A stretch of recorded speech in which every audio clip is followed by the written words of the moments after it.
empat hal yang merupakan hak Al-Quran, membacanya ngerti tidak ngerti, dengan cara diurut dari Al-Fatihah, Al-Baqarah, Al-Imran, terus An-Nisa, Al-Ma'idah, Al-An'am sampai surah nomor 114 ya. Ulangi lagi, begitu terus. Yang kedua tadabbur. Tadabbur itu berarti membaca hanya beberapa ayat saja dari surah-surah tertentu, tujuannya untuk merenungi makna-makna dan mengambil ilmu dan hikmahnya.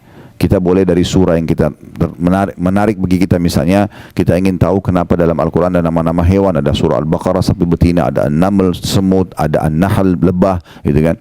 Ini semua, ada Al-Fil gajah. Kenapa Allah SWT menamakan ini? Lalu kita tadabburi, kita baca pendapat para ulama, kita baca terjemahannya, tafsirnya, sebab turunnya ayat itu kalau ada. Semua ini akan menambah kepada kita iman kepada Al-Quran. Yang ketiga, menghafalnya.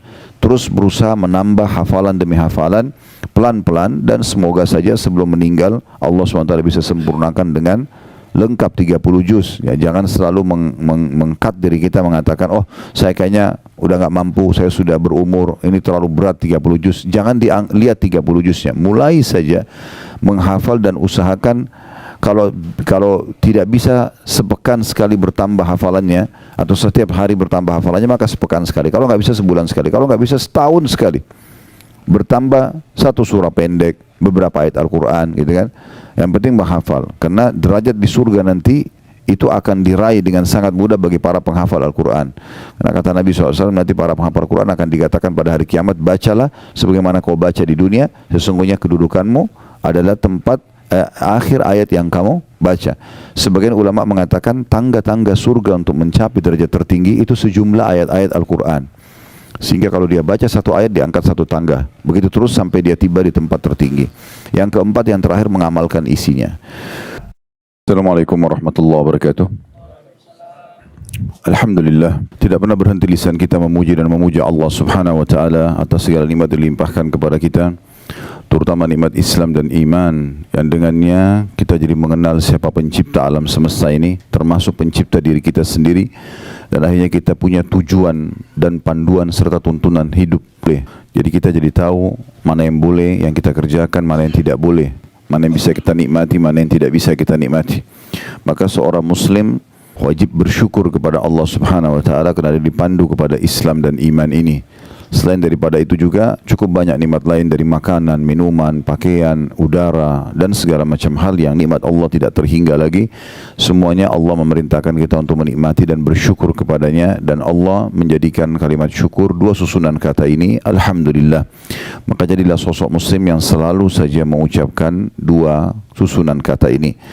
Selanjutnya kita panjatkan salam hormat kita kepada utusan Allah Nabi besar Muhammad sallallahu alaihi wa ala alihi wa sahbihi wasallam, sebagaimana Allah telah perintahkan kita untuk mengucapkan salam hormat kepada beliau, dan juga tentunya berharap balasan yang telah Allah janjikan, yaitu mengucapkan satu kali salam hormat akan dibalas oleh Allah Subhanahu wa taala dengan 10 rahmat, dan rahmat Allah meliputi segala sesuatunya, pengampunan dosa, peninggian derajat, pemenuhan kebutuhan, dan solusi dari permasalahan-permasalahan hidup. Hari ini kita ada kajian buku kecil, judulnya 10 penyebab lapangnya dada atau lapangnya hati tepatnya. 10 penyebab lapangnya hati seseorang. Buku ini kita sudah berada, dan pada hari ini pada poin yang ke-10 yang terakhir insyaAllah yang akan kita bahas. Dan sebelumnya kita mengingatkan kembali kalau memang ada hadis Nabi SAW, dalam jasad manusia ada segumpal darah, kalau dia baik maka akan baik seluruh aktivitas orang tersebut, dan juga jasadnya sendiri juga akan baik, sehat, dan kalau dia rusak maka rusaklah semuanya. Kata Nabi SAW, itulah hati manusia. Maka dalam buku ini disebutkan tentang masalah bagaimana ya menghindari penyebab penyakit-penyakit hati yang berbahaya, yang akhirnya membuat hati itu tidak sehat. Nanti akan kita rincikan masalah itu insyaAllah. Dan sudah kita bahas materi pertamanya adalah mentauhidkan Allah Subhanahu wa taala. Bagaimana seseorang hanya yakin tidak ada pencipta, tidak ada pemilik, tidak ada penguasa, tidak ada raja yang sebenarnya di alam semesta ini kecuali Allah. Dengan pondasi dasarnya kalimat la ilaha illallah, tentunya la ma'budu bihaqqin illallah, tidak ada Tuhan yang berhak disembah kecuali Allah, sesuai dengan makna hakikinya. Maksudnya benar-benar bukan hanya ucapan lisan, tapi akalnya memikirkan, hatinya merenungi, dan anggota tubuhnya mengaplikasikan ketaatan kepada Sang Pencipta Allah. Kemudian yang kedua, yang pernah dibahas dulu ya, ini sudah saya cuma reviewkan daftar isinya saja, berprasangka baik kepada Allah. Ini salah satu yang melapangkan dada seseorang, karena apapun takdir Allah Subhanahu wa taala pasti terjadi dengan hikmahnya. Kita suka atau tidak suka. Misalnya sehat, kita suka. Sakit, kita nggak suka. Tapi kita selalu bersangka baik kepada Allah Subhanahu wa taala. Allah tidak datangkan penyakit tersebut kecuali dengan hikmah-hikmahnya, dengan tujuan-tujuan yang baik. Karena kalau orang itu, salah satu hikmahnya, kalau orang sehat terus tidak pernah sakit, maka dia tidak akan tahu nilai kesehatan itu. Tapi dengan adanya sakit, dia jadi tahu, oh ternyata kalau saya sehat dulu itu besar sekali nikmatnya. Ternyata setelah saya sakit ini, saya baru tahu nilainya. Contoh misalnya, orang mungkin tidak terlalu melihat nilainya minuman atau air dingin. Tapi pada saat dia sakit, dia meriang, kemudian di depan dia ada orang yang minum air dingin yang biasanya mungkin dia bisa minum di saat dia sehat. Dia baru tahu betapa besarnya nilai air dingin tersebut dan betapa nikmatnya dia kalau mengkonsumsi itu misalnya. Dan ini ditarik dalam setiap masalah dalam kehidupan kita tentunya.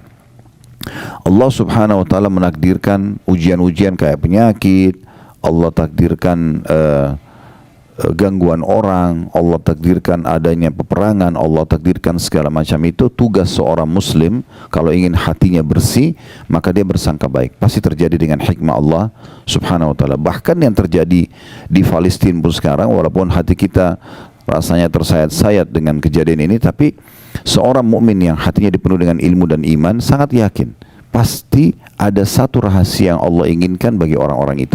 Di antaranya yang paling nyata kalau seseorang sudah belajar agama adalah Allah memilih mereka menjadi para syuhada. Masalah prosesi kematian sebagai orang yang di medan perang, semuanya memang pasti serem. Hamzah ditusuk, dadanya dilempar tombak, kemudian dimutilasi, dipotong hidungnya, ya, kemudian dibelah dadanya, dicoba dikeluarkan jantungnya. Itu pemandangan yang luar biasa dari paman Nabi SAW. Waktu Nabi lihat, Nabi sempat meneteskan mata, menangis waktu lihat di kancah peperangan. Tetapi Nabi SAW pada saat itu menerima wahyu langsung, dan beliau sampaikan kepada para sahabat, kalau aku diperlihatkan Hamzah di saat ini sedang bertelekan di dipan-dipannya di surga. Artinya kondisi fisik itu bukan menjadi tolok ukur orang ini menderita atau tidak. Mungkin di mata kita yang masih hidup menderita, tapi secara teori agama tidak. Memang begitu prosesinya orang kalau mati syahid, gitu kan? Makanya umumnya hadis-hadis Nabi SAW menyebutkan tentang mati syahid itu, nanti dari tubuh dia yang keluar darah itu akan mengeluarkan bau yang lebih wangi dari kasturi nanti pada hari kiamat. Keluar dari darahnya itu sendiri. Dan itu yang akan membuat para syuhada bangga. Makanya kata Nabi SAW, tidak ada satu orang pun yang masuk ke surga berharap kembali ke dunia kecuali para syahid, dengan tujuan agar mereka merasakan lagi prosesi kematian itu. Jadi prosesi dipenggal lehernya, prosesi ditusuk, begitu dalam hadis. Kalau Bapak Ibu kembali kepada hadis-hadis, semuanya membahas masalah itu. Jadi semua itu subhanallah dengan hikmah-hikmah Allah Subhanahu wa taala, ya. Dan dengan itu ternyata hanya sedikit ya sakit itu semua, ya, yang kena bom, yang dipenggal lehernya, yang hanya kena luka kecil kemudian dia mati, akhirnya terbunuh mati syahid juga. Semuanya kata Nabi SAW, orang yang mati syahid tidak merasakan sakit mati itu kecuali seperti cubitan saja. Jadi tidak ada sesuatu yang berbahaya bagi mereka kecuali hanya di kasat mata manusia saja sebagai ujian dari Allah SWT. Siapa yang orang ingin itu? Kata Nabi SAW dalam sebuah hadis, sesungguhnya manusia yang terbaik adalah manusia yang selalu hatinya terpaut ingin mati di jalan Allah Subhanahu wa taala, dimanapun dia mendengarkan berita yang menakutkan atau mengejutkan, maka dia segera memegang tali kekangan kudanya dan dia mengejar tempat tersebut, berharap dia terbunuh atau dia mati di jalan Allah Subhanahu wa taala. Karena memang harus melalui proses seperti itu. Nah, kita jadi bisa bersangka baik dengan hikmah Allah SWT. Kita mau keluar, kalau hal ini hal yang besar, hal yang kecil kayak kita mau keluar rumah, tiba-tiba mendung, janjian sama orang batal, ada proyek bisnis tidak jadi, itu hal yang kecil gitu. Orang beriman itu harus yang lebih besar daripada itu, ya. Sampai pada tingkat seperti kasus terbunuh pun itu adalah kecil bagi mereka. Bahkan para sahabat kalau sudah dikumandangkan jihad, mereka berada di saf-saf pertama di barisan pasukan Nabi SAW untuk menjadi orang yang pertama mati syahid. Ya, nanti kita akan ceritakan di Uhud tentang bagaimana kasus terlibatnya sahabat-sahabat yang masih kecil, ya, Rafi ibn Khadij, kemudian Samurah bin Jundub, 13 tahun ngotot kepada Nabi SAW untuk ikut berperang, dan mereka menunjukkan keterampilan mereka. Yang satu ahli gulat, yang satu ahli memanah, sampai Nabi SAW izinkan. Padahal itu jelas di masa dulu orang kalau berperang pedang sama pedang, 99% mati kan gitu. Beda dengan sekarang, mungkin orang masih bisa berlindung dan segala macam. Nah itu poinnya. Jadi kita selalu bersangka baik kepada Allah SWT dengan apapun, walaupun kita nggak suka dengan keputusan tersebut. Kalau itu menyakitkan buat kita, pahala sabar kita bisa dapatkan. Dan juga kita bisa introspeksi diri. Dan kita tahu besarnya nikmat yang ada pada saat sedang tidak datang ujian tersebut. Dan pada saat kita keluar dari ujian itu, kita akan merasakan luar biasa nikmatnya. Plus lagi kita dapat pengalaman hidup. Sekian banyak hikmah yang bisa kita dapatkan. Itu salah satu yang melapangkan dada. Kemudian yang ketiga, ilmu syar'i. Belajar agama seperti ini, itu salah satu sebab lapangnya dada yang luar biasa.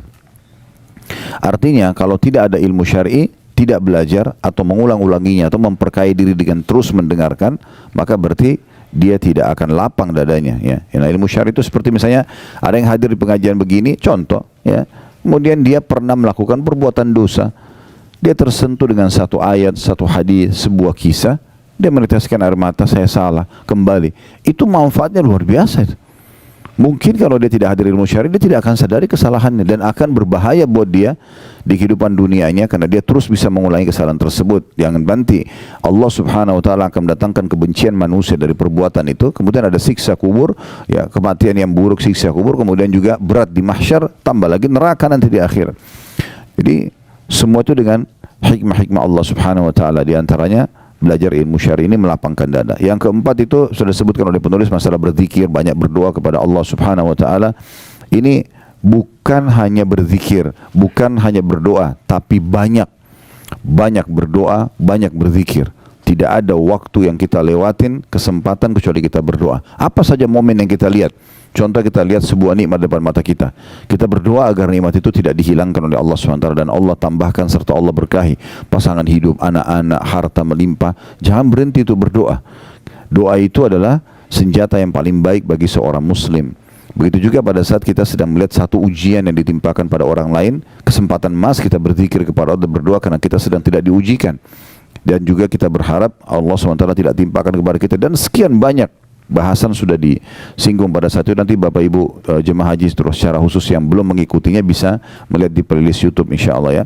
Kemudian yang selanjutnya ada yang kelima adalah bersegera meninggalkan segala macam maksiat dan muhasabah, introspeksi diri. Kalau ada pelanggaran-pelanggaran agama itu pasti akan menyempitkan dada. Berarti kalau ada poin itu harus segera meninggalkannya.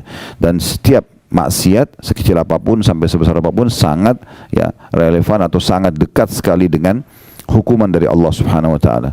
Yang keenam itu adalah senantiasa melaksanakan kewajiban-kewajiban, mengemas sebaik mungkin kewajiban yang Allah berikan.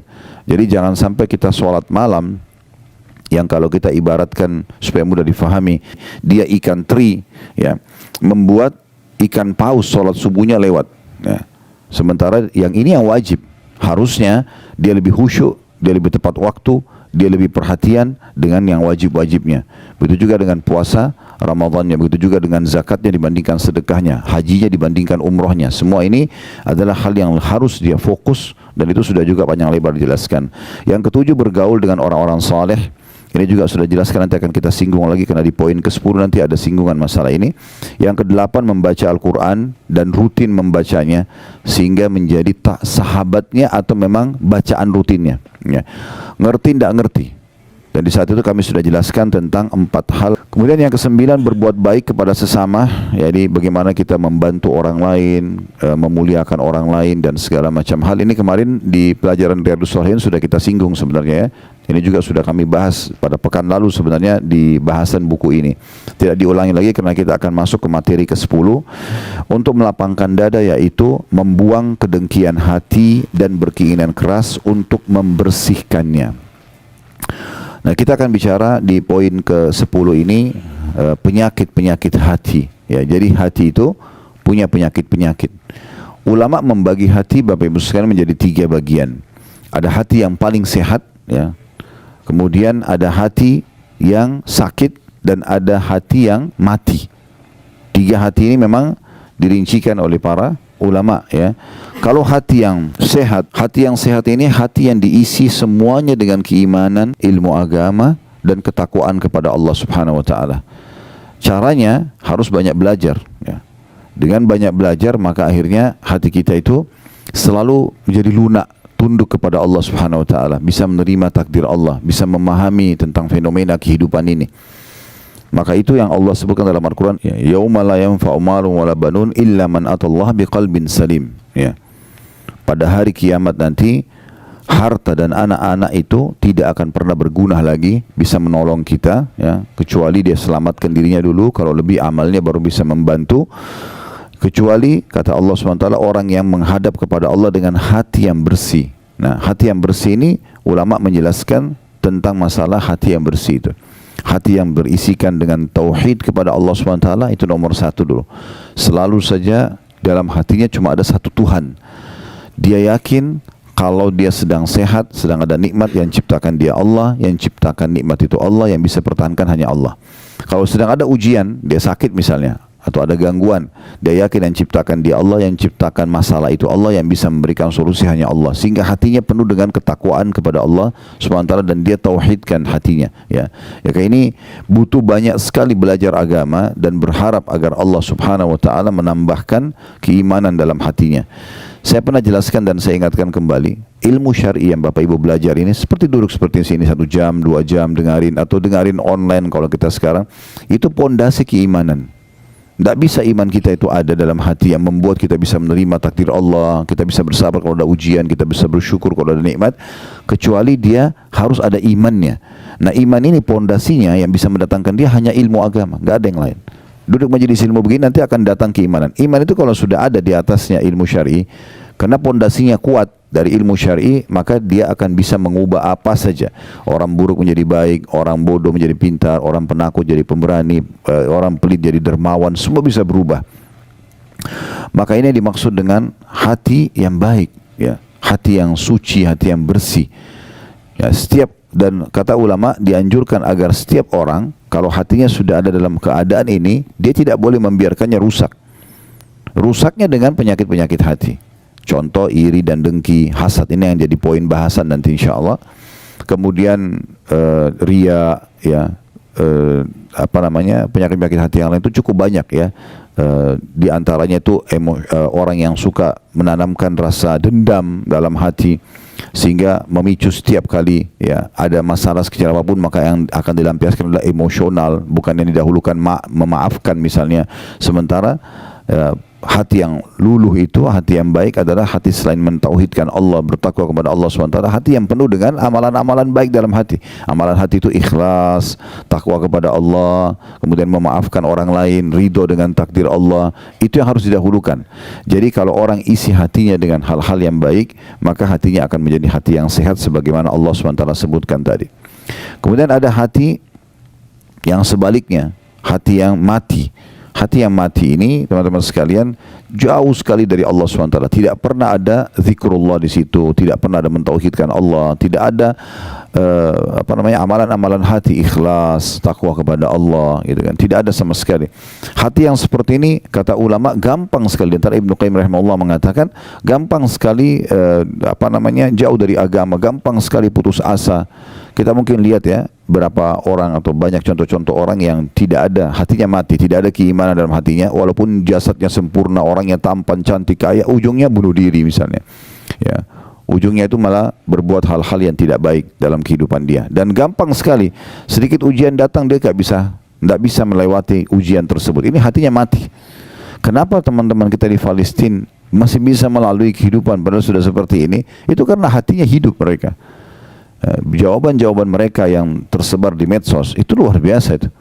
Saya lihat ada satu orang kakek yang sudah tua, rambutnya putih semua, dia berdiri dekat rumahnya yang sudah hancur. Ditanya, seorang disengaja diwawancarai, tapi orang ini juga bukan seorang wartawan, hanya sekedar orang yang kebetulan ingin tahu tentang kondisi, menyebarkan berita. Pada saat itu ditanya, bagaimana keadaan anda sekarang? Dia bilang, alhamdulillah saya masih hidup. Ini di sebelah rumahnya yang hancur, dan ditanya di rumah situlah rubuh bangunan tersebut kena dibom oleh Israel. Ya, semoga Allah hancurkan mereka karena ini memang perbuatan yang sangat keji. Istrinya dan anaknya meninggal di situ. Semua harta dia tertimbun, hancur semua, toko dia yang dia dagang situ habis. Dia bilang, alhamdulillah saya masih hidup. Kata orang itu, bagaimana anda melewatin semua ini? Dia bilang, alhamdulillah saya terima takdirnya Allah. Allah menginginkan seperti ini. Alhamdulillah istri sama anak saya sudah mendahului saya ke surga, dan saya tinggal melalui sisa hidup saya saja. Saya pun berharap bisa mati bersama mereka. Ini jawaban seperti ini siapa yang bisa ucapkan kalau bukan karena hatinya dia bersih dan luar biasa. Terus kemudian ditanyakan lagi, lalu bagaimana Anda hidup? Ditanya sama orang, bagaimana Anda hidup sekarang? Tidak ada harta, tidak ada keluarga, di sini ada bom, tidurnya di luar. Dia bilang, saya yakin Allah sudah menentukan rezeki saya. Akan sampai rezeki saya, sampai saya nanti akan meninggal dunia. Gak mungkin rezeki saya tidak sampai kepada saya. Dengan begitu yakin, sambil dia senyum lalu dia jalan Bapak itu. Ya. Itu luar biasa itu. Kalau hatinya gak hidup gak bakal bisa seperti itu. Ya. Jadi ulama juga merincikan teman-teman sekalian. Kalau hati itu kuat, sehat, ya, walaupun jasadnya kecil, mungkin secara fisik orang lihat kasat mata kayaknya mungkin dia kurang di mata manusia lah. Tapi kalau hatinya dipenuhi dengan keimanan dan sehat, maka semua akan kuat luar biasa. Kalau pernah jangan dengar nama ini, alhamdulillah. Kalau belum pernah dengar, nama ini nama unik, nama sahabat Julaibib radhiyallahu anhu. Julaibib ini sosok orang yang terkenal sekali, orangnya fisiknya sangat kecil, tampan wajahnya sangat jelek. Begitu dijelaskan kalau Bapak Ibu baca biografi beliau, ya, sampai dikenal dengan buruk wajah di masa Nabi SAW. Tapi subhanallah hatinya luar biasa, bersih, ya, hatinya kuat, ya, penuh dengan keimanan kepada Allah SWT. Satu waktu Nabi SAW melihat dia, lalu Nabi SAW mengatakan, wahai Julaibib, saya lihat kamu sudah pantas untuk menikah, kenapa kau nggak nikah? Dia bilang dalam riwayat sahih, ini pernah kami bedah di YouTube, ya, ya Rasulullah, bagaimana saya mau nikah? Siapa yang mau nikah dengan saya? Saya tahu keadaan saya, tahu wajah beliau buruk, fisik beliau sangat kecil. Maksudnya kecil sini bukan normal gitu, ya, sesuatu yang orang lihat pasti kurang gitu. Maka Nabi SAW mengatakan, saya akan nikahkan kamu insya Allah, ikutlah sama saya. Ikut. Nabi SAW datangi rumah seorang dari orang Ansar, yang memang hati mereka juga hati yang diisi dengan keimanan, terkenal memiliki seorang anak gadis yang cantik dan salihah. Maka Nabi SAW bilang, setelah salam mereka kaget lihat Nabi datang, mereka sambut dengan meriah. Lalu kata Nabi SAW, setelah salam, kami punya hajat dengan kalian. Bahasa ini biasanya orang di masa itu menggunakan bahasa santun kalau ingin melamar. Kami punya hajat dengan kalian, maksudnya kami ingin menikah gitu. Mereka dengan sangat gembira, selamat datang ya Rasulullah, karena mereka pikir Rasulullah akan nikah dengan anak mereka. Kata Nabi SAW, bukan buat saya, tapi buat Julaibib. Begitu menyebut Julaibib, oh Julaibib terkenal di Madinah, ya, tampangnya buruk segala macam. Maka mereka mengatakan, kalau Julaibib kami akan tanya anak kami dulu, karena anak perempuannya lagi ada di dalam. Subhanallah, anak perempuan ini dengar. Maka dari belakang dinding kamarnya, perempuan itu, anak perempuan mengatakan, wahai ayah dan ibuku, apakah kalian berani untuk menolak lamaran Nabi SAW? Ini lamaran Nabi, terima lamaran dan nikahkan saya sama Julaibib yang telah Nabi pilih. Maka dinikahkan, subhanallah, perempuan ini sempurna secara fisik, nikah sama orang yang kurang. Apa yang terjadi? Baru berapa bulan saja, berapa waktu mereka berjalan menikah, terjadi perang Uhud. Kemudian setelah itu, ya, Julaibib terbunuh mati syahid. Waktu ditemukan di medan perang, Julaibib itu orangnya sangat kecil fisiknya, tapi ditemukan dia mati syahid. Di sebelahnya ada 7 atau 8 orang kafir Quraisy yang terbunuh di tangan dia. Jadi bukan masalah fisik yang kuat, yang besar saja, kalau tidak diikuti dengan hati yang sehat nggak bisa. Tapi kalau hati yang sehat itu luar biasa, dia bisa menguatkan orang, bisa melalui permasalahan-permasalahan hidup dengan mudah, bisa bersyukur dengan luar biasa gitu. Itu semua karena hati yang hidup. Berapa banyak orang teman-teman sekalian hanya dengan mendapatkan air dingin saja dia bisa meneteskan air mata karena lunak hatinya, hatinya sehat. Tahu kalau ini nikmat besar. Apalagi kalau sudah nikmat-nikmat yang besar, dia bisa biologis yang halal, dia punya anak-anak, dia punya pekerjaan namanya harum. Oh, ini luar biasa, ya. Nikmat yang luar biasa yang harusnya bisa kita tahu. Nah, kalau hati yang mati lawannya semua. Tidak ada rasa syukur, tidak ada isinya keimanan. Ya, banyak kasus orang bunuh diri, banyak kasus orang walaupun sudah kaya raya masih mencuri, walaupun ini dan itu, tidak ada rasa syukurnya kepada Allah SWT. Semuanya serba kurang. Kemudian yang ketiga kata ulama adalah hati yang sakit. Hati yang sakit ini hati yang ada bibit keimanan, tetapi dia campurkan dengan penyakit-penyakit hati. Nah, kalau orang seperti ini harus segera dia taubat kepada Allah SWT dan dia bersihkan hatinya dengan banyak beribadah kepada Allah SWT sehingga keimanan memenuhi hatinya dan akhirnya mengeluarkan semua penyakit-penyakit hati tersebut. Jadi misalnya dia sholat iya, dia puasa iya, dia kerjakan ketaatan, tapi sisi lain dia masih iri pada orang, dia masih suka dendam sama orang, dia masih suka mencari-cari kesalahan orang lain, masih berat untuk memaafkan dan seterusnya. Ini semua adalah hati-hati yang harusnya diobati tentunya, hati-hati yang harus diobati. Baik teman-teman sekalian, kita akan masuk ke poin bahasan kita tentang masalah hasad. Salah satu penyakit hati ini adalah hasad, iri, ya. Nah, ini yang akan membuat dada itu sempit. Maksudnya adalah hasad itu tidak bisa melihat satu kelebihan pada orang kecuali dia cemburu. Kenapa orang ini begitu? Kenapa dia tampan? Kenapa dia cantik? Kenapa dia pintar? Kenapa dia kaya? Kenapa ini? Kenapa itu? Kenapa dia nikah sama itu? Kenapa dia punya anak sekian orang? Kenapa anaknya bisa lulus? Kenapa? Semuanya pertanyaan kenapanya adalah iri melihat keadaan orang. Dan ini penyakit hati yang luar biasa, ya. Ini dalam Islam dilarang. Karena Nabi SAW menyebutkan dalam sebuah hadis, yang ini diangkat oleh Imam Madzabi rahimahullah, dimasukkan dalam hal-hal kategori dosa besar, ya. Hati-hati kalian dengan hasad, iri yang seperti ini, karena dia akan memakan pahala kalian, amal soleh kalian sebagaimana api membakar kayu bakar. Jadi pelan-pelan akan hilang. Kenapa hilang? Karena kalau kita hasad pada orang, kita berharap nikmat itu hilang dari dia. Maka dengan itu secara otomatis kita sudah mempersiapkan amal kita untuk dibayar kepada dia. Dan itu berapa banyak orang yang akhirnya tidak bisa tenang hidupnya karena semuanya penuh dengan iri dan dengki, ya. Nah, ini yang dilarang oleh ulama. Menurut jumhur ulama, bahwasanya hasad yang haram ini itu adalah iri yang diikuti dengan berharap hilangnya nikmat dari orang lain. Nikmat ini bisa berupa harta, kedudukan, ilmu, kelebihan fisik, keturunan, atau apa saja di sekitarnya. Dan ini disebutkan oleh Syekh Utsaimin rahimahullah dalam buku beliau Syarah Al-Arba'in An-Nawawiyah, ya. Ini di halaman 368. Dan jumhur ulama juga menukil atau mengungkapkan tentang masalah hasad itu seperti apa. Di antaranya ada salah satu ulama yang bernama Syekh Mustafa Al-Adawi hafizahullah, beliau mengatakan al-hasadu huwa tamanna zawalin ni'ami an sahibiha. Hasad itu yang dilarang adalah karena seseorang menginginkan hilangnya nikmat yang ada pada orang lain. Dia selalu merasa cemburu, kenapa orang itu diberikan, kenapa saya tidak diberikan, kenapa dia menikah sama orang itu, kenapa bukan sama saya, kenapa orang itu punya anak sekian, kenapa saya tidak, kenapa orang itu punya jabatan itu, kenapa saya tidak, dan seterusnya. Dan dia berharap nikmat itu hilang dari dia. Jadi misalnya kalau orang itu sakit kah, dipecat di jabatannya kah, dia gembira sekali. Nah, seperti itulah.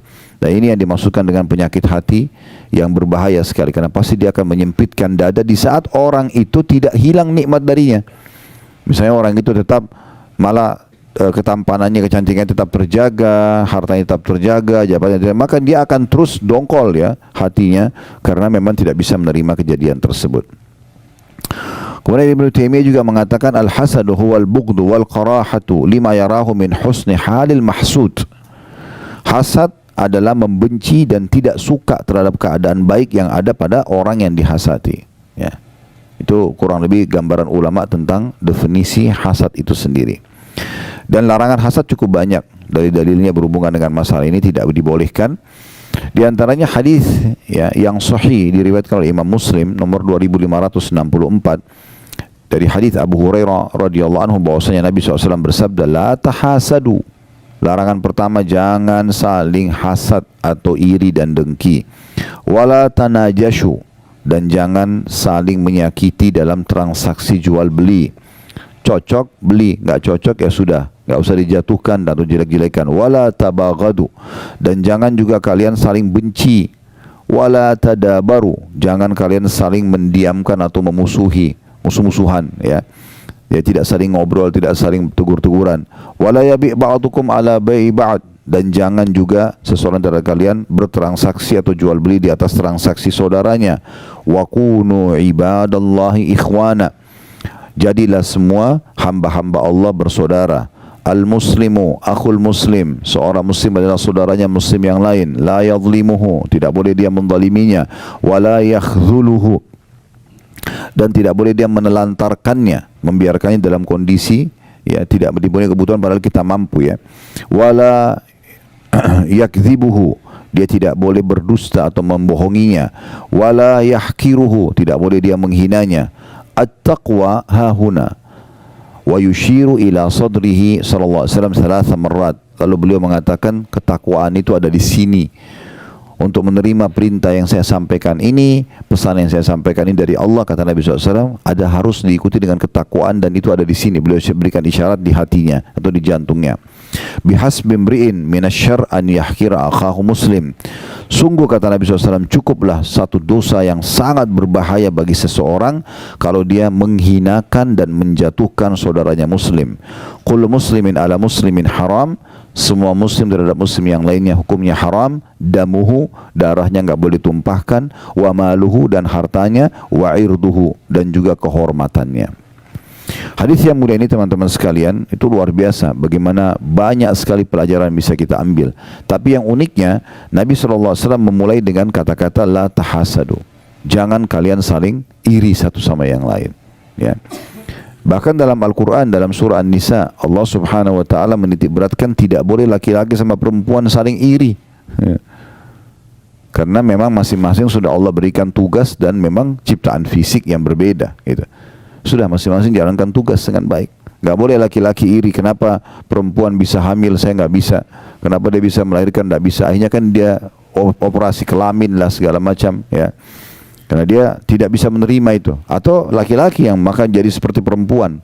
Maka dalam hadis Allah Subhanahu wa ta'ala melaknat laki-laki yang menyerupai perempuan, perempuan yang menyerupai laki-laki misalnya. Dan Allah menjelaskan itu dalam Al-Quran ya, tentang masalah tidak boleh. Lirrijali nasu mimma iktasabu wa linisai nasu mimma iktasaban was'alullah min fadli. Laki-laki sudah Allah tentukan ciptaan fisiknya, tugas-tugasnya, dan perempuan juga begitu. Dan tidak boleh saling ya, cemburu satu sama yang lain. Atau Allah wala tatamannu ma faddala ba'dukum ala ba'd. Jangan kalian saling cemburu satu sama yang laki-laki perempuan. Lirijali nasibum maktasabu, laki-laki memiliki apa yang sudah Allah tentukan dan berikan kepada mereka. Walinisai nasibum maktasaban, dan perempuan juga memiliki apa yang sudah Allah tentukan bagi mereka. Haid, melahirkan, menyusui dan segala macam, itu kan tidak boleh disamakan, tidak bisa. Was'alullah min fadlan, mintalah kepada Allah karunia-Nya. Mintalah kepada Allah karunia-Nya. Jadi tidak mungkin bisa disamakan. Pernah ada datang seorang wanita di masjid Nabi SAW dan mengatakan, ya Rasulullah, saya utusan semua wanita di Madinah, punya pertanyaan, bisa saya bertanya? Kata Nabi SAW, silahkan. Lalu kata perempuan tersebut, kalian kaum laki-laki sholat berjamaah di masjid, perempuan sholatnya di rumah. Boleh ke masjid, tapi beda sama laki-laki. Laki-laki memang pendapat jumhur ulama mewajibkan malah dengan segala keutamaannya. Doa keluar rumah, doa menuju ke masjid, setiap langkah satu langkah mengampuni dosa, mengangkat derajat dan catat satu pahala. Masuk masjid, kaki kanan ada doanya, pahala sendiri, sholat qobliyahnya, doa di antara azan iqamah, takbiratul ihram pertama imam, dan segala macam zikir habis sholat. Ini perempuan di rumah. Ini otomatis berjamaah umumnya, ini sendiri. Kalian sholat berjamaah, kalian mengantar jenazah. Ya. Sholat jenazah laki-laki perempuan bisa, tapi ngantar jenazah ini umumnya pendapat ulama melarang kaum wanita, gitu kan? Kecuali darurat sekali. Dan itu diberikan kriteria oleh Imam Qurtubi rahimahullah dengan dia tidak menjembatkan fitnah bagi orang yang mengantar jenazah. Bukan anak muda, anak-anak ABG yang bisa bercanda-bercanda lagi ngantar jenazah. Akhirnya hikmah ngantar jenazah hilang. Orang takut terhadap kematian segala macam. Intinya tidak disarankan wanita untuk mengantar jenazah. Sementara kata Nabi SAW apa? Kalau kalian sholat di jenazah dapat 1 qiraat. Kalau ngantar jenazah sampai di makam 1 qiraat. Berarti perempuan dapat 1 qiraat. 1 gunung kena sholat, tapi tidak dapat 1 qiraat yang lain mengantar jenazah. Laki-laki bisa. Ini kalian mengantar jenazah. Sudah ada perbedaan maksudnya. Kalian sholat di masjid, kalian mengantar jenazah, kalian mencari nafkah. Kata Nabi SAW, tidak ada seorang muslim yang keluar mencari nafkah tulus untuk keluarganya kecuali di jalan Allah. Pernah ada sahabat mikul barang sangat berat dan sambil keringatan. Akhirnya ada beberapa sahabat yang lewat bersama Nabi SAW lalu mengatakan, ya Rasulullah, andai saja orang seperti ini dihitung di jalan Allah, kesian banget gitu, keringatan, dia mikul barang berat.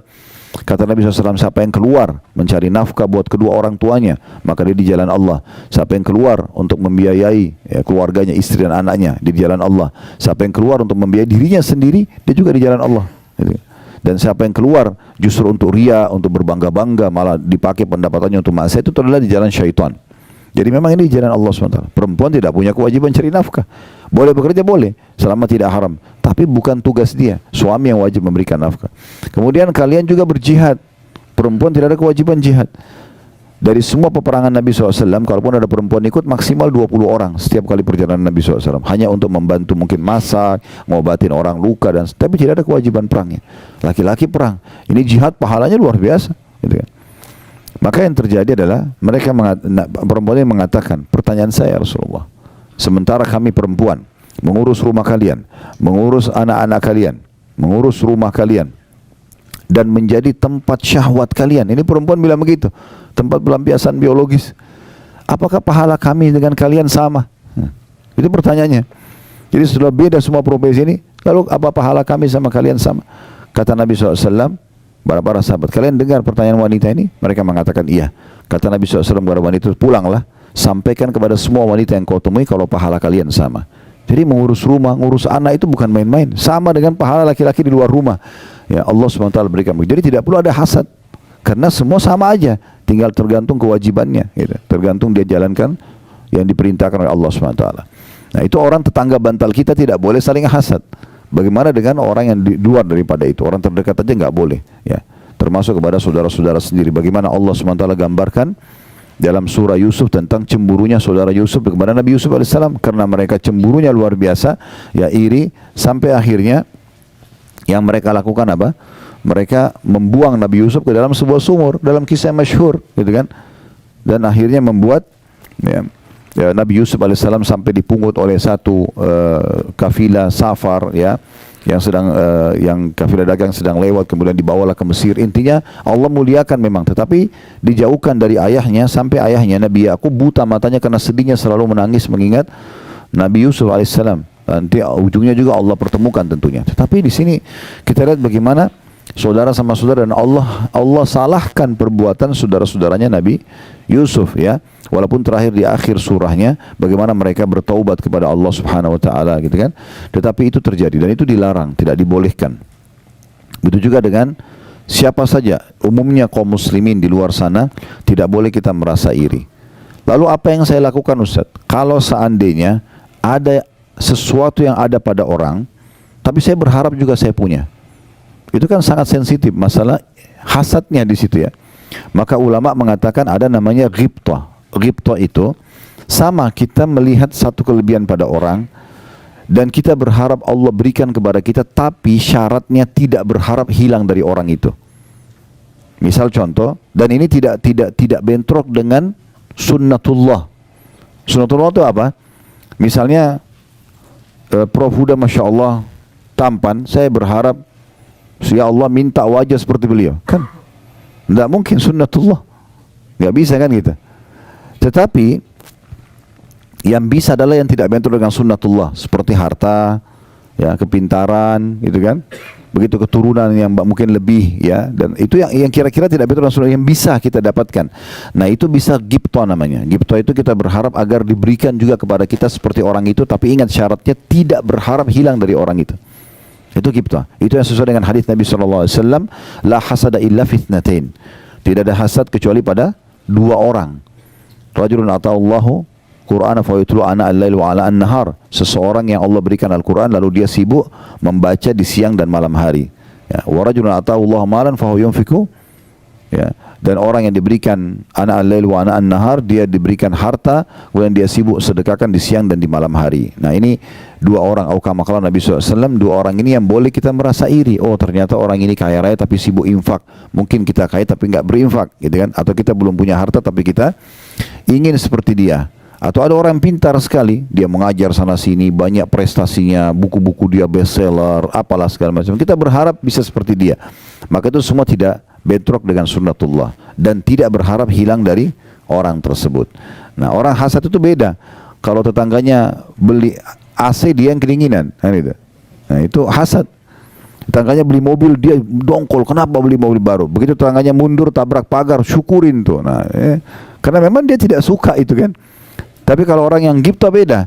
Orang itu baru beli rumah baru. Oh, Masya Allah, berkahi dia ya Allah, dan berikan saya lebih baik dari dia atau sama dengan itu, boleh. Itu enggak masalah. Subhanallah, ada satu hal yang saya lihat dari teman-teman saya yang ada di sini di Saudi, dan itu kayak sudah memasyarakat di sini. Kalau kita kayak cerita ini, saya kemarin baru misalnya seorang dokter buka klinik. Pertama ucapan mereka itu, barakallahu fiik, semoga Allah berkahi, semoga Allah begini, semoga Allah kembangkan, begitu. Karena mereka faham hadis Nabi SAW, tidak ada seorang muslim yang mendoakan muslim yang lain kecuali malaikat di atas kepalanya mengatakan, walaka mithluhu walaka mithluh. Kau akan dapat yang sama, kau akan dapat yang sama. Jadi sebenarnya kita kalau doakan, kalau ada misalnya ada orang kaya nih, ada orang sukses, kita bilang, doakan supaya dia lebih sukses. Mungkin kita akan bertanya, untuk apa? Dia sudah sukses. Sebenarnya doa yang kita panjatkan, semoga Allah berkahi dia ya Allah, semoga apalah langgengkan hubungan rumah tangganya, semoga ini dan itu sebenarnya kita sedang doakan diri kita sendiri. Dan kita akan mendapatkan sesuai dengan doa kita. Tapi kalau sebaliknya kita mengatakan, ya Allah hilangkan nikmat itu dari dia, sebenarnya malaikat juga mengatakan, kau akan dapat yang sama. Doa kita kepada Allah untuk orang itu belum tentu diterima, tapi doa malaikat untuk kita diterima sama Allah SWT. Nah ini kita harus memahami baik-baik tentang masalah hasad itu, jadi tidak dibolehkan sama sekali. Ya, kita harus hati-hati sekali. Ya. Kemudian Nabi SAW juga mengatakan tentang masalah wala tanajashu, dan jangan kalian saling menyakiti dalam transaksi jual beli. Ini juga sama nih, penyakit hati kadang-kadang. Ada orang nih contohnya yang di poin ini, dia mau beli satu produk, dia sudah suka produk itu sebenarnya, dan dia tahu sebenarnya kalau dia beli, ya itu udah cukup. Nanti kalau dia seorang pedagang, dia beli harga 100.000 rupiah.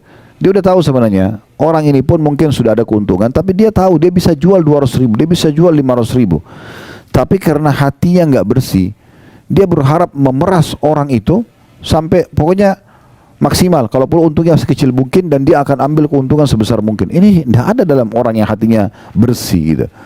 Udah kita beli produk, kita merasa cocok, kita tahu kita bisa ambil keuntungan, udah berikan saja. Kasih saja, biarkan Allah yubariklah, Allah berkahi dia. Kenapa kita harus iri orang yang akan dapat keuntungan berapa? Apalagi sampai telusuri berapa dia dapat keuntungan. Dia harusnya tidak boleh begitu dan begitu. Untuk apa? Biarkan saja. Allah sudah tentukan rezeki kan gitu. Kita tinggal mengatur, dan kita punya hak untuk negosiasi, tapi yang masuk akal. Nah itu yang dimaksud di sini, jangan tanajashu. Kemudian yang ketiga, wala tabagadu, jangan saling benci. Dilarang oleh Nabi SAW. Bagaimana kalau orang sudah terlanjur berbuat keburukan kepada kita? Ingat, bab benci ini Bapak Ibu sekalian hanya dibolehkan kalau perbuatan orang salah dalam pandangan agama, dan yang sedang kita benci perbuatannya, bukan fisiknya. Jangan pernah benci fisik seseorang. Yang kita benci itu adalah perbuatannya. Misalnya ada orang menggibah kita, memfitnah kita misalnya, mengambil barang kita, yang sedang kita benci perbuatannya. Jangan fisiknya, karena dia bisa saja taubat seketika, atau satu waktu dia taubat. Contoh misalnya, dia taubat nasuha, kemudian dia minta maaf sama kita. Tetapi kalau hati kita sudah terlanjur kotor, tidak baik, kita susah memaafkan dia, karena yang kita benci fisiknya orang. Kan gitu. Itu mulai dari pasangan hidup kita, misalnya mungkin pernah berbuat salah. Kalau kita membenci perbuatannya, sebagaimana agama mengajarkan kita untuk membenci perbuatan yang dipandang salah dalam agama. Ya. Dia pernah berzina, selingkuh, dia pernah berbohong, apa saja. Kemudian kita tahu ini perbuatan haram dalam agama, kita bilang ini nggak boleh, haram dalam agama. Terus dia taubat nasuha, dia berubah, dia menjadi orang soleh atau soleha. Selesai urusannya, kita bisa menerimanya karena hati kita bersih. Yang jadi masalah kalau hatinya itu memang diisi dengan hal yang tidak baik, sehingga akhirnya dia susah menerima ini semua. Ya, makanya di dalam Islam contoh yang paling baik adalah Umar bin Khattab radhiyallahu anhu. Beliau itu walaupun di masa jahiliyah dulu, kata Umar, saya tidak pernah meninggalkan khamr di masa jahiliyah. Setiap hari pegang kendi khamr, minum. Ya, setiap hari keluar Umar hanya untuk menyiksa umat Islam di Mekah ini. Dia keluar, dia temannya Abu Jahal, temannya Abu Lahab. Kalau mereka punya budak-budak lagi disiksa, Umar datang membantu untuk nyiksa doang. Dan Umar itu radhiyallahu anhu sebelum masuk Islam, dia kalau sudah siksa dari pagi, macam-macam disiksa orang itu sampai menjelang sore sudah capek dia. Dia bilang, saya tinggalkan kamu bukan karena kasihan ya, besok saya kembali. Gitu, ya. Sampai pernah ada keluarganya Umar, perempuan namanya Ummu Abdillah. Ummu Abdillah ini punya anak kecil. 153 orang sahabat yang masuk Islam di masa Nabi SAW di Mekah ini 13 tahun. Cuma 153 saja Muslim, karena luar biasa diboikot. Ya, semua informasi orang yang tanya tentang Islam pasti digebukin. Nggak ada yang berani nanya. Di Mekah ini dulu tidak aman. Setiap umat Islam jalan, kalau kita jalan bisa digebukin, bisa diambil hartanya, bisa dibunuh, nggak ada hukuman. Begitu luar biasa terancamnya. 153 ini 83 hijrah ke Ethiopia. Tinggal 70 yang tinggal bersama Nabi SAW di Mekah. Nah, pada saat yang tinggal di Mekah ini, mereka bersama Nabi SAW itu siksaannya luar biasa, gangguannya luar biasa. Mereka tidak bisa hidup dengan tenang. Gitu. Maka mereka ada yang keluar ke Ethiopia. Salah satu yang keluar ke Ethiopia ini adalah Ummu Abdillah, keluarganya Umar bin Khattab ini. Nah, Bapak Ibu saya lihat Mekah ini kelihatan di sini gunung-gunung ya. Nah, dulu itu Mekah dikelilingi dengan benteng, tembok, gerbang. Dia hanya terputus kalau ada gunung. Gerbang lagi, dinding yang tinggi, baru gunung lagi, begitu-begitu. Nah, pintu gerbangnya dulu Mekah itu tidak banyak, 1 atau 2. Pintu utamanya pintu Bani Syaibah namanya. Nah, waktu itu kebetulan Umar bin Khattab yang berjaga-jaga. Beliau yang jaga. Dan Umar terkenal sangat keras dengan umat Islam. Ummu Abdillah ini tahu semua teman-temannya kaum muslimin sudah berhasil keluar dan mereka janjian di satu lembah di padang pasir, tapi nggak disebutin di mana. Ummu Abdillah ini tahu, oh Umar sedang berjaga. Maka apa yang terjadi? Ummu Abdillah muter jauh, naik gunung, turun dari gunung supaya tidak lewati pintu gerbang. Dengan hikmah Allah SWT, Umar bin Khattab ini lewat, memang lagi ngecek keamanan Mekah, lewat di sebelah gunung itu, ketemu sama Ummu Abdillah lagi turun dari gunung. Dia kaget, malam-malam, menjelang pagi, menjelang subuh. Dia kenal, Ummu Abdillah, apa yang buat kau naik gunung gini, untuk apa? Dari sukunya dia. Maka Ummu Abdillah mengatakan, betul-betul ya, kami ini tidak bisa tenang hidup dengan kalian, walaupun kita punya hubungan kekerabatan. Di dalam Mekah kalian larang kami beribadah dan beriman kepada Allah, kami pun mau keluar kalian tidak izinkan. Umar pada saat itu pertama kali lunak hatinya untuk umat Islam. Sebagian ulama sejarah mengatakan ini sebab dia masuk Islam. Salah sebagian ulama ya. Awal mula dia tersentuh. Lalu dia mengatakan, memang kau mau kemana? Kata Umar, perempuan di masa itu kan bukan kayak sekarang naik pesawat, aman, tiket, ada pengawasan. Gak ada orang naik kuda, jalan kaki, bisa dirampok tengah jalan. Zaman dulu tuh kayak mustahil orang keluar, apalagi malam hari. Maka kata dia, saya mau ke Habasyah, mereka itu menyelamatkan agama saya. Mulai Umar berenung, lalu Umar mengatakan, pergilah Muhammadillah, semoga kau dilindungi. Pergilah Muhammadillah ini, ketemu sama teman-temannya di padang pasir.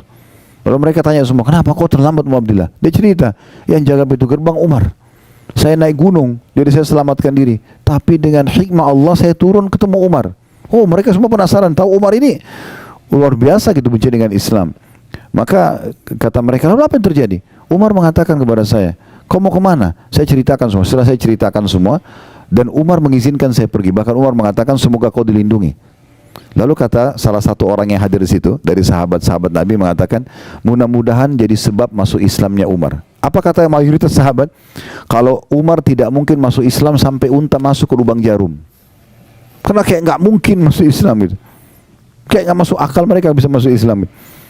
Lalu mereka diam semuanya. Subhanallah, betul. Beberapa hari setelah itu, Umar bin Khattab mendengar kekacauan, maksudnya bagi dia ini sudah kekacauan di Mekah. Kenapa kok ada agama baru ini? Sehingga membuat suami istri bisa berpisah, keluarga sama keluarga berpisah. Yang satu beriman pada risalah Nabi SAW, yang satu tetap menyembah berhala. Dia keluar nenteng pedang, saya mau bunuh Muhammad sekarang. Gitu niatnya keluar. Di tengah jalan dia ketemu dengan satu orang sahabat. Lihat, di Mekah ini dulu terkenal Bapak Ibu sekalian, Umar itu kalau sudah pegang pedang, berarti dia mau bunuh orang. Sudah, dan kalau dia sudah keluar, dia mati atau orang itu mati. Begitu prinsipnya. Jadi sangat tegas. Maka orang ini lihat, ditanya, hai Umar mau kemana? Dia bilang, saya mau bunuh Muhammad. Karena orang ini takut nanti dia datang bunuh Nabi. Maka Nabi itu ada di pinggiran kota Madinah, itu di rumahnya Darul Arqam ya. Satu sahabat yang umurnya cuma 16 tahun, tapi Masya Allah dia siapin rumahnya untuk menampung dakwah Nabi SAW. Yang jelas waktu itu dia mau alihkan, lalu dia mengatakan, kenapa kau cari Muhammad? Tapi dia sembunyikan keislamannya. Sementara adikmu sendiri perempuan, adik Umar bernama Fatimah, sudah masuk Islam, masuk agama Muhammad. Umar tambah marah. Apa benar? Dia datang ke rumah adiknya.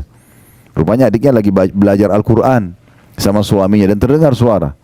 Diketuk pintu, telat dibuka, didobrak pintu sama dia. Dia masuk. Apa yang kamu baca tadi? Dan seterusnya. Dia marah-marah. Akhirnya dia mau ambil Quran itu, adiknya tahan. Maka dipukul, dia pukul adiknya. Ya, dalam beberapa riwayat sejarah dikatakan dia pukul dan akhirnya adiknya jatuh. Suaminya, si adiknya ini, suaminya Fatimah atau adik iparnya dia mau membantu tapi dipukul juga. Mereka tidak berani sama Umar.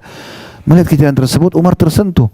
Ini agama apa kalian ini? Kenapa kok sampai begini kalian belahnya gitu? Maka Umar bilang, tolong kasih kepada saya mau baca. Kata adiknya, tidak bisa, kau kafir najis. Kalau kau sudah mandi baru saya kasih. Begitu dalam buku sejarah. Maka Umar mandi lalu kemudian dia buka, dia baca surah Toha, surah nomor 20 dalam Al-Quran, beberapa ayat pertama. Kurang lebih maknanya, kami turunkan Al-Quran bukan untuk membuatmu sedih hai Muhammad. Kemudian ada cerita Nabi Musa alaihissalam, isinya luar biasa dan dia ngerti dalam bahasa dia, tersentuh hatinya. Lalu Umar mulai, yang tadinya badannya sangat ditinggikan, orang yang kekar dan orang yang pemberani, tiba-tiba dia tundukin iparnya, lihat ini kayaknya ada perubahan dengan baca Quran.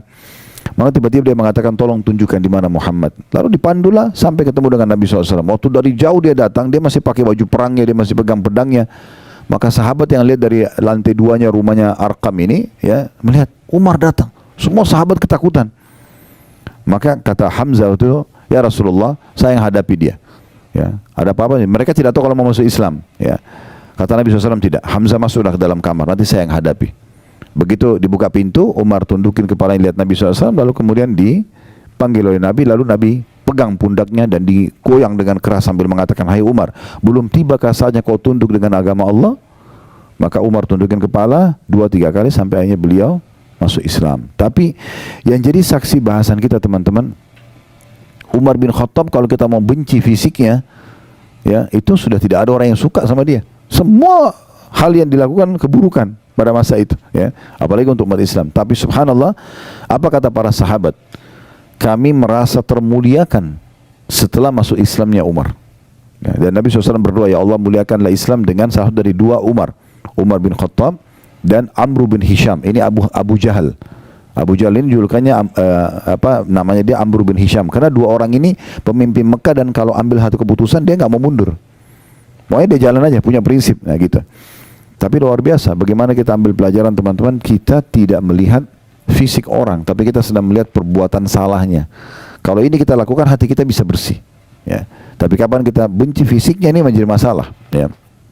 Dan kita sulit sekali memaafkan orang. Kenapa banyak orang susah memaafkan orang? Karena dia benci fisiknya. Ya. Ini saya kasih contoh yang lain supaya mudah difahami. Kita kasih contoh di makanan misalnya. Ya. Kalau teman-teman satu waktu makan ikan, amis ikannya. Yang kita benci apanya? Ikan atau amisnya? Nah, banyak orang tidak, ikannya yang dia benci, sehingga dia tidak mau makan ikan. Dia pikir semua ikan amis. Benar nggak?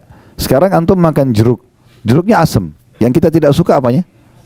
Nah, banyak orang tidak begitu. Dia benci jeruknya. Ya. Jadi yang dia benci fisiknya, ini yang salah. Sehingga akhirnya membuat dia tidak mau sama sekali makan lagi itu, tidak mau lagi, tidak mau. Ada orang begitu.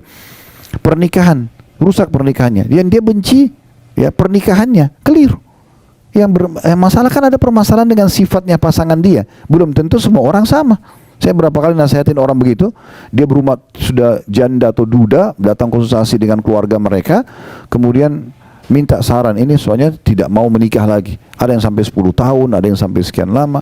Kenapa? Trauma dengan yang itu. Trauma dengan masalah, ya, perbuatan pasangan yang dulu, tapi dia tidak boleh membenci pernikahannya. Itu nggak ada urusannya sama pernikahannya. Bisa saja dia dapat orang yang lebih baik gitu, ya. Saya istri saya kebetulan waktu itu kami masih di Makassar, punya sahabat dekat. Qadarullah terjadi yang tidak baik antara rumah tangga dia sama istrinya gitu. Ya, mereka juga waktu itu masih agak jauh dari agama, tapi intinya perempuan ini teman dekat istri saya. Terjadi cerai sama suaminya, intinya perempuan itu terpengaruh dengan laki-laki lain sampai akhirnya dia nikah sama laki-laki lain, ditinggalkan suaminya, merasa terpukul segala macam gitu ya. Mungkin setelah kejadian itu sekitar 6-7 tahun, seingat saya kalau saya tidak salah, ada tablik akbar di Makassar. Saya sudah pindah ke Jakarta, tablik akbar di Makassar di masjid yang besar waktu itu ya, Masjid An-Markas. Alhamdulillah waktu itu selesai tablik akbar, lalu ada satu orang dari jauh manggil saya, Assalamualaikum Ustaz. Saya pikir jemaah umumnya salaman. Terus dia bilang, antum lupa sama saya. Ingat-ingat siapa orang ini, karena berubah. Dia sudah jenggotan, dia pakai baju koko, dulunya tidak seperti itu. Kemudian dia bilang, saya si Fulan, disebut namanya. Oh iya, oh, Masya Allah, saya tahu masalah rumah tangganya dia. Ini gimana caranya nih, jangan sampai dia tersinggung. Oh iya. Terus saya cuma bicara secara umum. Tapi dia sendiri bilang, Alhamdulillah Ustaz, saya sudah berumah tangga lagi. Oh Masya Allah ya. Bahkan sekarang saya sudah punya 2 atau 3 anak gitu. Terus gimana, Masya Allah, bagaimana ceritanya? Oh, dia bilang, Alhamdulillah, mungkin dengan hikmah Allah dulu saya justru cerai dengan pasangan saya karena dulu tidak punya anak memang mereka, ya. dan dengan perbuatan yang dilakukan istilahnya hanya Allah pisahkan, dan alhamdulillah Allah kasih sekarang saya muslim yang baik dan saya sekarang punya rumah tangga bahagia. Nah, karena dia tidak benci, dia tidak trauma dengan pernikahannya, dia cuma trauma dengan perbuatan istrinya, dia bisa menikah lagi contohnya, dan sekian banyak hal yang kita bisa tarik dalam masalah ini. Nah, itu sedikit rincian lebih dalam Bapak Ibu sekalian tentang masalah wala tadabaru, jangan wala tabagadu, jangan saling membenci. Kemudian wala tadabaru, Nabi SAW mengatakan jangan kalian saling mendiamkan. Dalam sebuah riwayat lain tidak boleh seorang muslim mendiamkan saudaranya lebih dari 3 hari, ya, musuh-musuhan lah, ya. Ini tidak boleh. Saran saya, ini cuma saran saja, kalau Bapak Ibu ingin tenang hidupnya, ingin bahagia, ada permasalahan apapun, jangan dinginapkan. Selesaikan pada saat itu. Suami istri kah, sama siapapun, clearkan langsung, duduk. Masalahnya apa? Ini yang salah, minta maaf, yang benar memaafkan, buka lembaran baru. Memang begitu kehidupan kita, teman-teman sekalian. Gak ada orang ideal sekali semuanya tidak ada salahnya sama sekali. Itu nggak mungkin, kan gitu. Makanya Imam Syafi'i rahimahullah mengatakan orang kalau mau langgang dalam bersahabat, maka dia harus bersabar dengan kekurangan dan kesalahan sahabatnya. Yang penting orang itu tidak ngotot dengan kesalahannya, dia mau berubah. Karena tidak ada manusia yang sempurna. Nah, ini yang dimaksudkan. Terutama dalam masalah, saya kadang-kadang kalau mecahin masalah-masalah rumah tangga teman-teman, dengan izin Allah SWT, bukan dari saya tapi Allah mudahkan saja, selalu saya ingatkan masalah itu. Syaitan ini selalu membuat masalah-masalah kecil dalam rumah tangga sudah cukup membuat mereka tidak interaksi biologis berapa hari, mereka saling mencari kesalahan berhari-hari. Makin lama kita perbaikin, makin banyak permasalahan yang dilahirkan. Kenapa nggak duduk aja, selesaikan hari itu, pegang tangan pasangan, duduk baik-baik, kita bicarain masalahnya apa, A, B, C. Oke, siapa yang benar, nanti akan ketahuan tuh, pasti nggak mungkin dua-duanya benar, pasti ada benar, ada salah. Oke, yang salah minta maaf, yang benar memaafkan, buka lembaran baru, dan selesai. Semua isi WA yang lalu-lalu bertengkar hapus, nggak usah dibaca lagi. Sudah baik-baik, 6 bulan berjalan, kemudian tersinggung masalah itu, kamu pernah buat itu, kapan? Ini buktinya, ya. Nggak usah dibawa-bawa, selesai, buka lembaran baru, berarti seperti kita hidup baru. Memang harus begitu, dalam kehidupan kita harus begitu, dalam rumah tangga, dalam berteman, nah, dalam berbisnis memang sudah begitu. Selama orang itu mau memperbaikinya, sudah, kita tidak perlu saling mendiamkan, ya, kita harus berlapang dada. Abu Bakar radhiyallahu anhu pernah membiayai Marthad, ya, salah satu sepupunya. Kemudian ini termasuk yang menyebarkan fitnah bohong tentang zinanya Aisyah sama Safwan. Padahal sebenarnya tidak, ini sepupunya.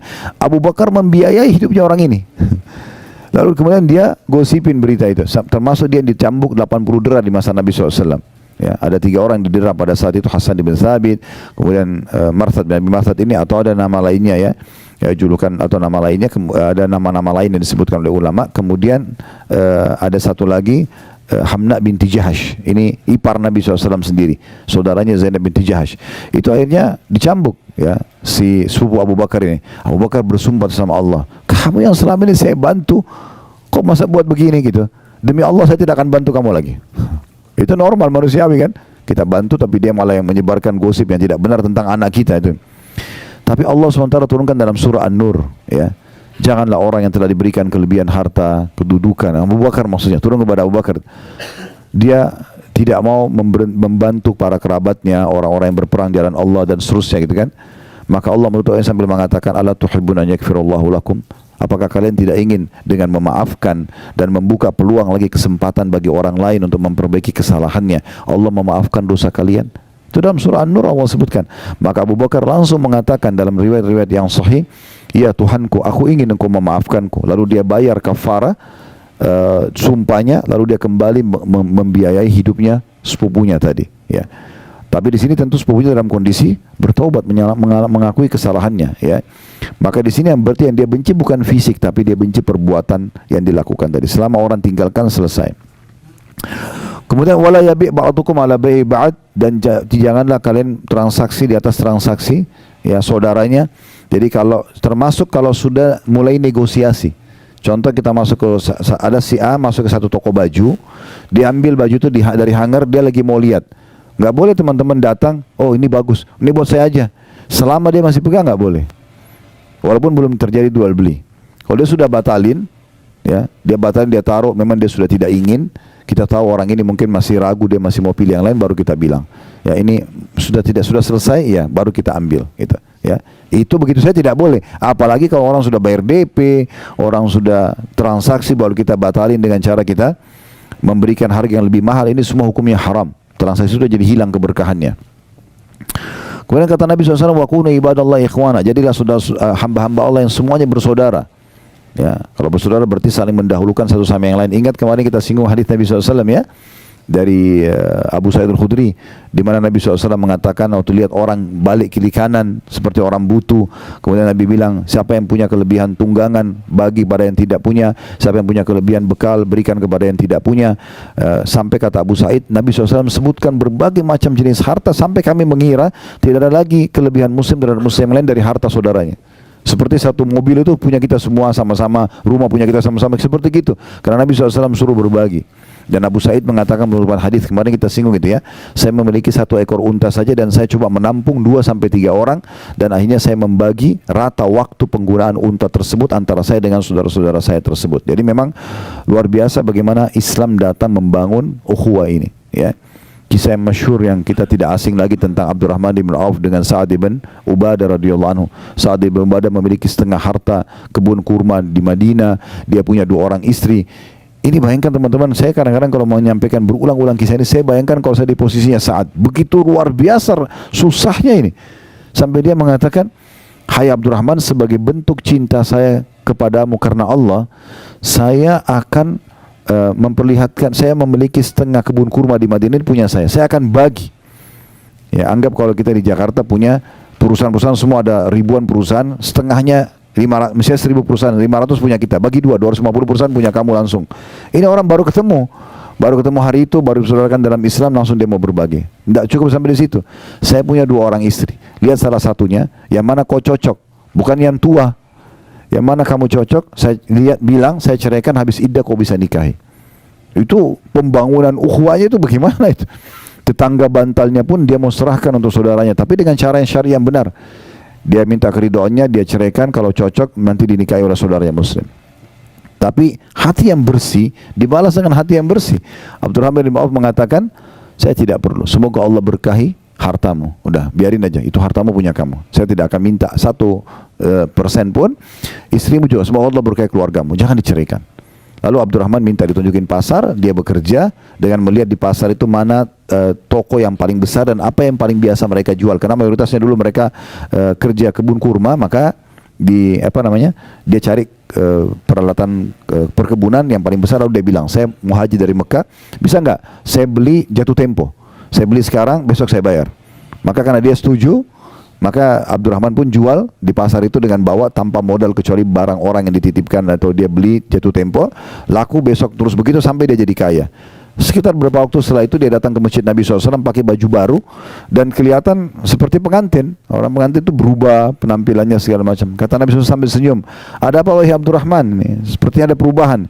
Dia mengatakan, Rasulullah, saya sudah menikah sama seorang wanita Ansar. Kata Nabi SAW, apa yang kau jadikan sebagai maharmu?